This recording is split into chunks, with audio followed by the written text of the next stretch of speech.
You're very welcome back to the evening show. Now, we like to keep you up to date with all the new great events that happen around our beautiful island.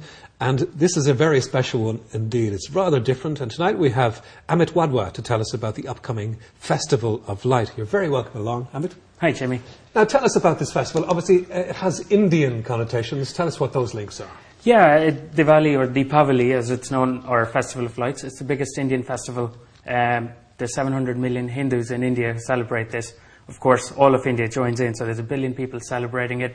That doesn't even take into account the rest of the Indians around the world. Is it religious? It is. It does have a religious background. It's going back into the Indian religious book, Ramayana, Lord Ram's coming home. If you go to South India, there's a different meaning to it.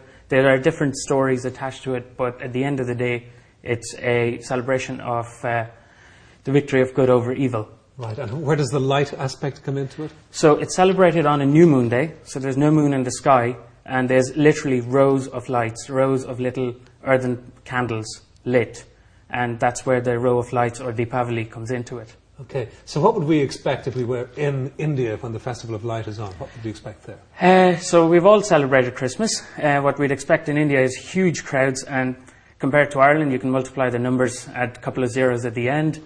There's fireworks, there's food, there's families getting together.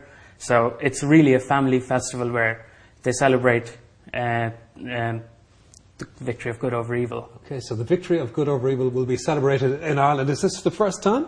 It's not for the first time, in the sense that it has been celebrated by smaller groups in the past few years, but this is the first time where we're trying to bring all the various different Indian groups together and celebrate it together as Indians in Ireland. Okay, and what will you be doing to celebrate? So the day starts off at 12 o'clock. There's the religious part of the ceremony where we have this, the puja, as it's called.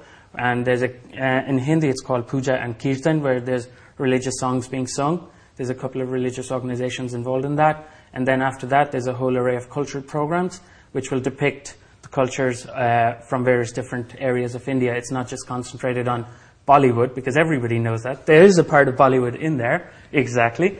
But we have other things from all parts of India, and they're being done by kids, the Indian families from around Ireland. Yeah, it is a huge country, India, obviously, with so many different types of Indian people.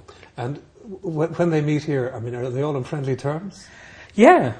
I think there's a great sense of camaraderie when we meet each other, because we're all part of the same country and we're living in Ireland. We want to integrate into this society. So this festival celebration on Saturday, November the 6th, isn't just about Indians, it's about the community. Right. I could survive all my life on Indian food, so tell me there will be lots of Indian food at this festival. There is lots of Indian food, and more importantly, a lot of the regions in India have very different cuisines, so they'll be well represented. So you'd get a taste of the normal curry that you're used to, but you'd also get food from all other parts of India. Yeah. Unfortunately, the Indian restaurants in Ireland are not as authentic as we'd like them to be, are they? They're getting better. They're definitely getting better. People expect a lot more, and they're definitely getting better. Yeah, the whole concept was corrupted through Britain, though, wasn't it? Really? I won't say anything on that one. You and I might share a common history on those grounds, and I'm going to stay out of the political aspect of it. Very good indeed. And is there any religious connotation to food in India? Well, food, like anywhere else in the world, is a huge part of religious ceremonies. Sweets are involved. I mean, they're an integral part of the religious aspect of things.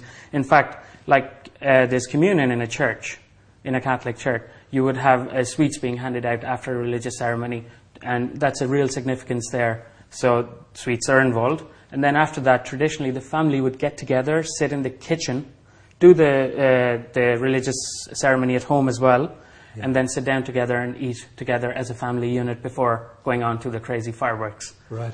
And what's it like for kids now, Indian kids in Ireland? Are they becoming more and more Irish, or is it hard to get them into Indian traditions as well? Actually, that's a very good question. I genuinely don't think I genuinely don't think that's a problem. I think the Indians have a great sense of Indianness, but they are also Irish. You know, a lot of people have naturalized living. I'm personally living here for 14 years. A colleague of mine, they're living here 12, 13 years. I think we all want to integrate, but kind of keep our own identity as well. So, teaching the kids about Indian culture isn't a problem. There's a genuine interest in the kids. So this is obviously a new, expanded Festival of Light. What kind of interest are you getting in it now? We have got absolutely ginormous, if I may so use the word, interest so far. We have sold over 1,000 tickets, nearly 1,100. And we're looking forward to a very good day on Saturday, November the 6th. And is it family friendly? Absolutely, absolutely. The whole day there's cultural programs, as I said earlier. There's Indian kids doing it. They're not professionals. There's a kids area where kids will be entertained. There is Indian art being, there's an Indian art form called Rangoli making, where dried colour powder is used to make patterns on the ground. That's represented. There'll be yoga classes. There's how to tie a sari for the ladies who are interested. Irish ladies who are going out with Indian men, they need to know how to put on a sari, so you can go learn there. There might even be Indian dance classes. It's well represented. A lot more than that now, Jimmy. A lot more than that. A lot more than that. And will you be putting on the traditional robes yourself?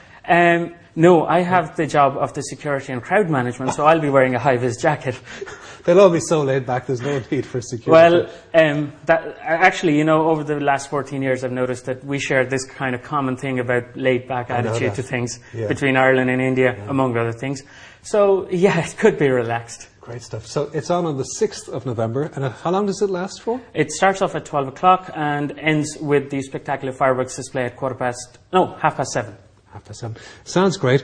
And there's still a few places left if you're interested. www.festivaloflights.ie. That's correct, festivaloflights.ie. Okay, well, I hope you have a wonderful time. Thank you very much indeed for coming in and talking to us about it, Amit. It's great to meet you. And tomorrow on the show, culture of a different kind. We'll be having the Dublin Gospel Choir on, so join us for that.